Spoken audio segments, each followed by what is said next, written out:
Actually, I think you kind of violated the 3 minutes there, Ron, but I will attempt not to match you in length of rebuttal. First of all, let me say in California, it might be the case. I try not to talk about things I don't know a lot about.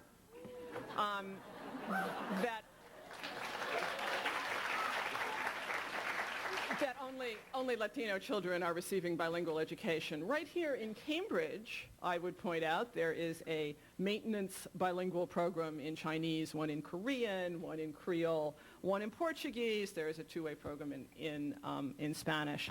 There are Chinese and Khmer and Japanese and Russian and Hebrew bilingual programs within 10 miles of where we are right now. So that is simply not true in Massachusetts. And it's one of the reasons why making educational policy by referendum is really a bad idea. You get a one-size-fits-all analysis of the problem and a one-size-fits-all purported solution to the problem. All right, so let's talk about the test scores in California. Now, I notice you're talking about the test scores. Why aren't you talking about the reclassification rates? The reclassification rates, which, remember the claim, 95% failure because only 5% reclassification? Well, since 1998 and the introduction of intensive immersion programs for children in California, the reclassification rates have soared to 7%. Right now, the average reclassification rates across the state of Massachusetts range from 17 to 25% in different school districts. What that means is that in Massachusetts, on average, children are getting out of bilingual programs in 4 to 5 years. In California, evidently, they were not. Once again, Massachusetts and California are different places. Perhaps we do not need California's initiative to solve Massachusetts' educational problems. And now let me just talk about the test scores. It's true. 1 million LEP children in California have seen very significant increases in their test scores over the last 3 years. So have several million non-LEP students in California. The fact of the matter is that 5 years ago, California ranked 48th in the nation in educational achievement. This is a position from which it's not hard to raise your test scores. The governor of California at that point decided he would invest lots more money in education. Statewide standards were put in place for literacy and math teaching.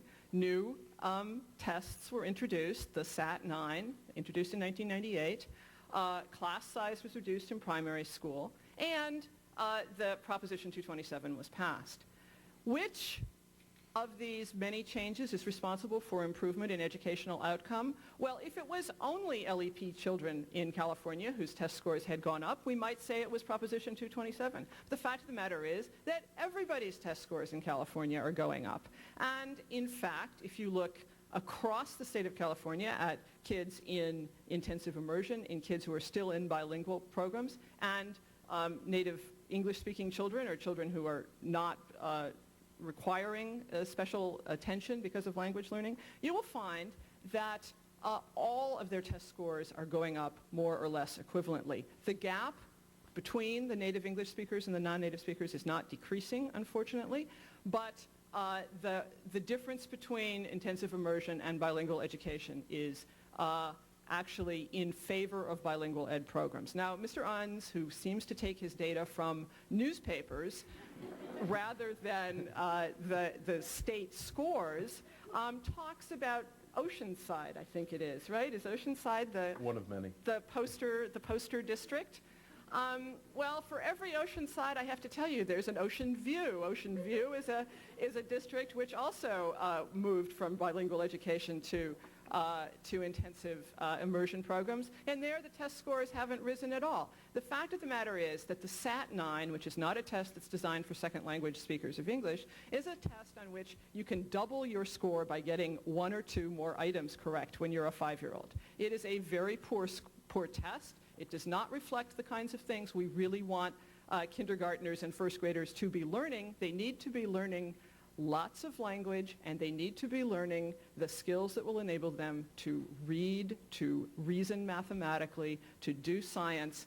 Those are not skills that are tested in the SAT-9, improvements in scores in the SAT-9 are transient in terms of real educational outcomes.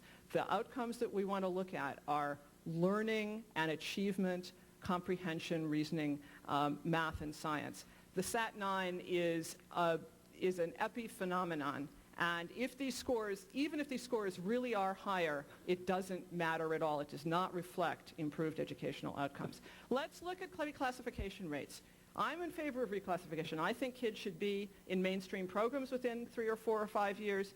That's something that Proposition 227 in California has not impacted at all.